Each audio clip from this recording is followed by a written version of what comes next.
Изборувајќи за градот Скопје, за неговиот роден ден токму денеска, некако неминовно е да не посветиме минути на архитектурата и на сето она што му се случува од таа гледна точка на главниот град низ годиниве. Еден мини времеплов, ако може така да го наречам, следува во продолжение заедно со Марија и господинот Мишко Ралев, кој што е дел од Асоциацијата на архитекти на Македонија.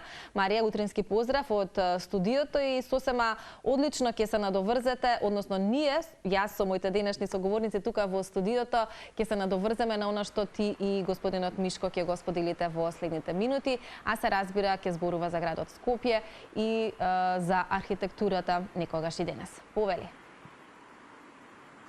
Добро утро, Цеца. Верувам дека ќе биде интересна тема како за вас, така и за нашите гледачи, со оглед на тоа дека денешниот ден, всушност 13 ноември, денот на ослободување на Скопје од фашистичката окупација во Втората светска војна, на некој начин е и повод за оваа наша денешна тема токму од терен, односно како се менувала архитектонската слика низ годините во Скопје и дали на некој начин Скопје губи својата препознатливост со новите градби и урбанистичките интервенции.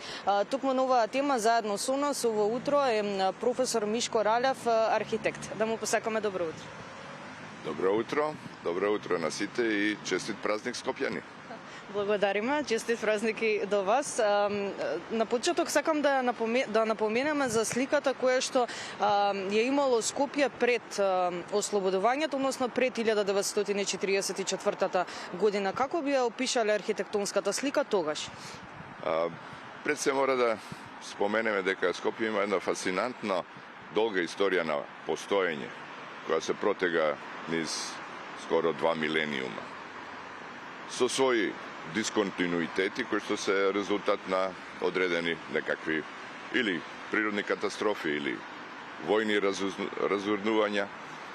Така што, за да збориме за Скопје, да речеме во светлото на некакви модерни традиции, точно се враќаме некаде конкретно на 19 век, почеток на 20 век, секако причина за развој на една урбана заедница е железницата која што дошла во Скопје конкретно на 19 век, па потоа ослободувањето или заминувањето на Отоманската империја во историја и поврзување, односно приклучувањето на наша Македонија во кралството на Југославија, каде што почнуваат одредени европски бранувања во архитектурата да се практицираат и во Скопје. Поготово што во тоа време доаѓаат архитекти од други средини. Имаме тука неколку архитекти кои што се од царска Русија дојдени и останати после револуцијата.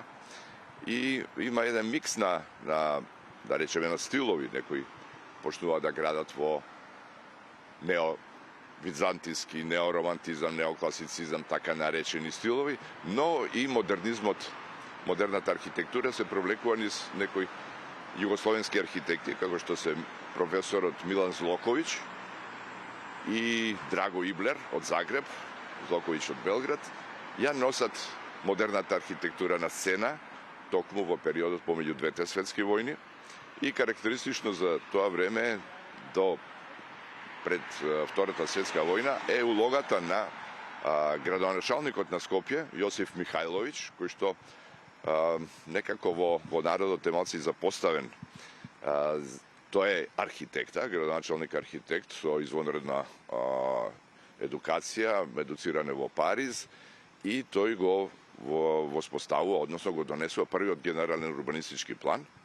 Во негово време се изградени капитални објекти, како што е старата железничка станица, официрски дом, Народна банка, објектите на Злоковиќ и на Иблер, денеска познати како Стоковна куќа нама или Метропол, делот Метропол на Злоковиќ, на кој што се потоа продолжува да го доизгради тој блок нашиот професор Славко Брезовски.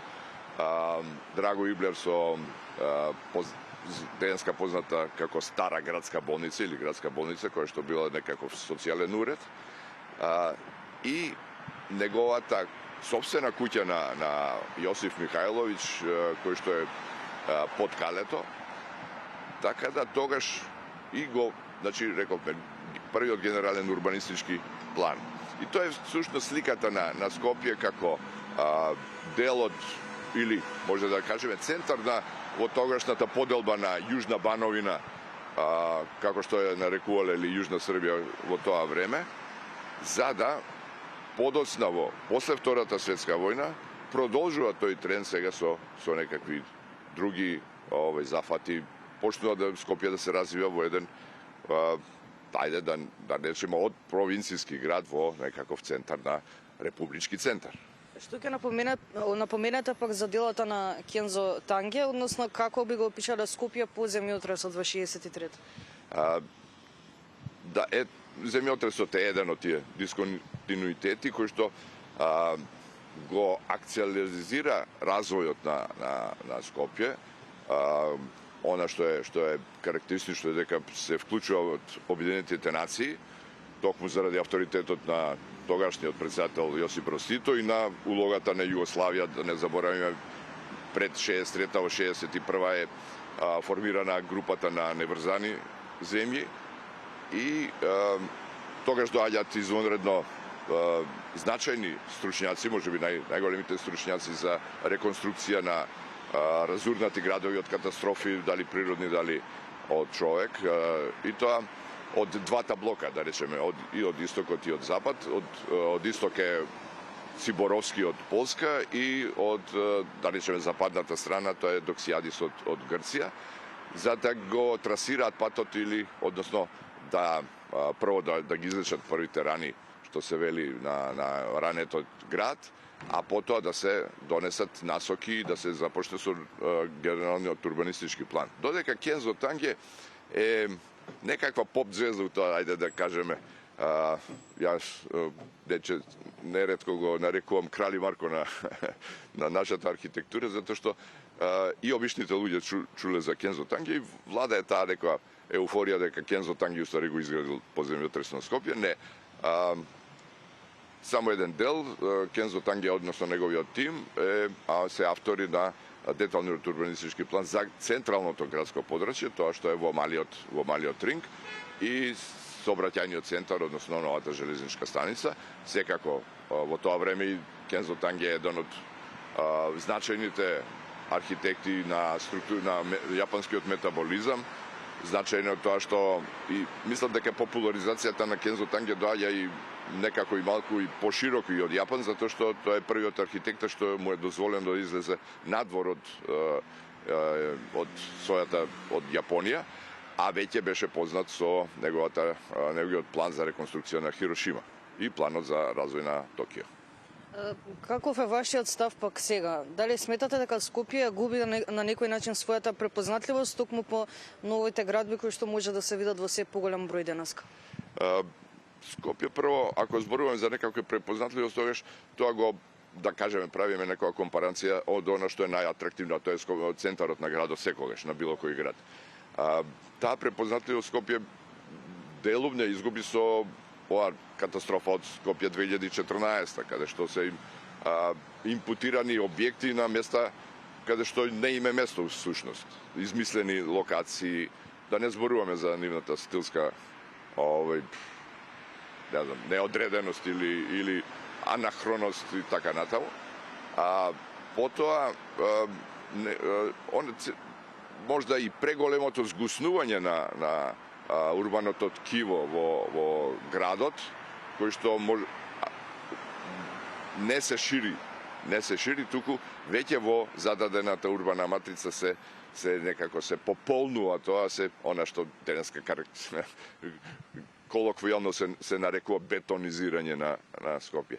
Така што таа густа матрица и на објекти, а со тоа згуснување и на жителство, на сообраќај,